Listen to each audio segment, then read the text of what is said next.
Po Plznu v Kranj.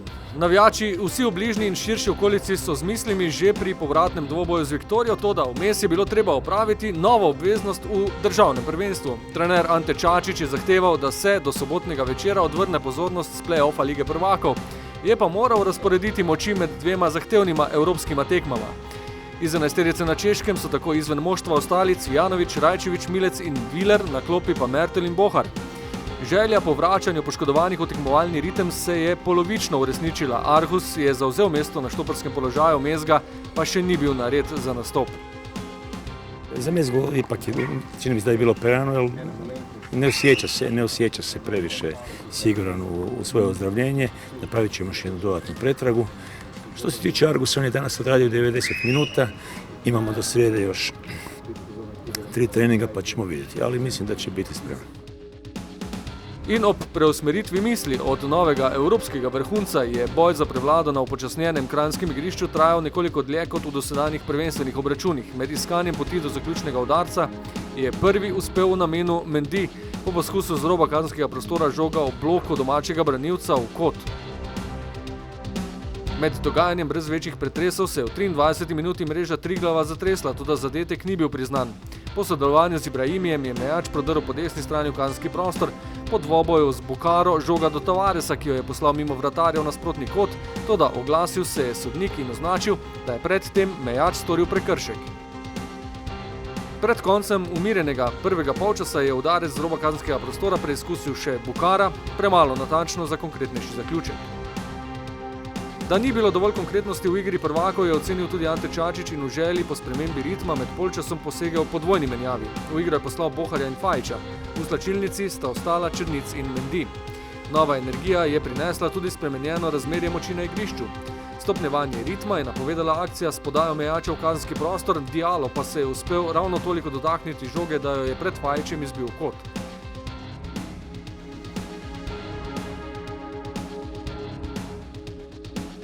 Toda v igri v višji predstavi kmalu zadetek za 0:1.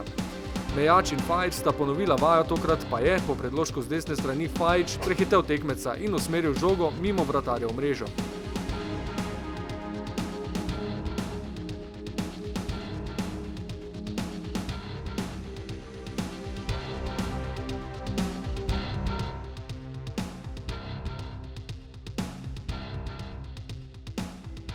U drugu prijemu smo ušli malo bolje i jače, bili smo bliže njihovim igračima. Ta prva akcija je štoper je izbio vrhom kopačke ispred mene, druga je uspjela i na kraju moramo biti zadovoljni sa 3 bode. Na istem mestu se je znašla tudi 4 minute pozneje, še enkrat jo je čez golovo črto potisnil Tavares, a je bil v prepovedanem položaju po predhodnem udarcu Trajkovskega in po obrambi vratarja Pelka.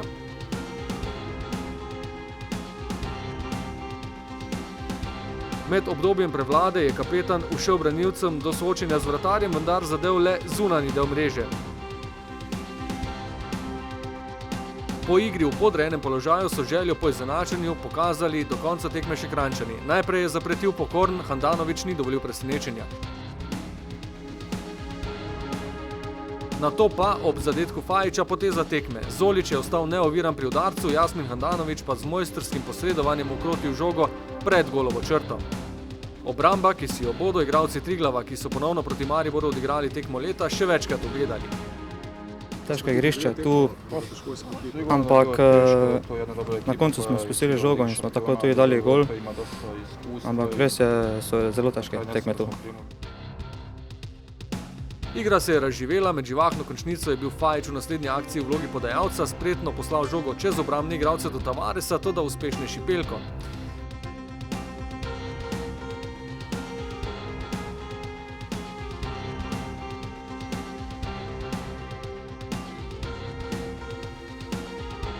Gostitelji niso obupali, kot zadnja sta skušala zadeti še Kongnjuj in Stjepanović, a se jima ni izšlo.